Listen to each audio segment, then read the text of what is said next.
আমি কারো রাত জাগার কারণ হতে পারিনি। কখনো এমন কেউ ছিল না যে আমাকে মিস করে বারবার কল দেবে। একদিন আমি অফলাইনে গেলে যার ইনবক্স জমে উঠবে শত শত মেসেজে। ভুল করেও কেউ জিজ্ঞেস করেনি আজ আমার মন ভালো কিনা।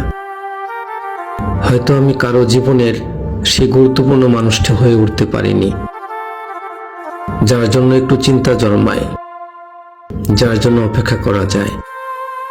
কারো মনে আমি আলাদা করে জায়গা পাইনি, কারো মস্তিষ্কে আমার স্মৃতি জমে থাকেনি, কারো স্টোরিতে আমার নাম আসেনি, কারো কাভার পিকে বা ফোনের ওয়ালপেপারে আমার ছবি জায়গা করে নেয়নি।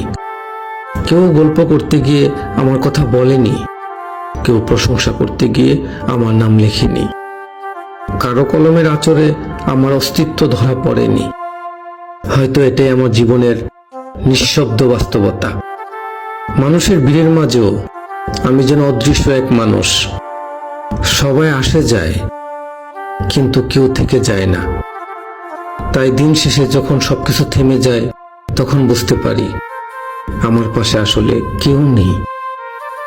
সত্যি দিন শেষে আমার কেউ থাকে না, আমার কেউ নেই, আর আমিও যেন কারো নই।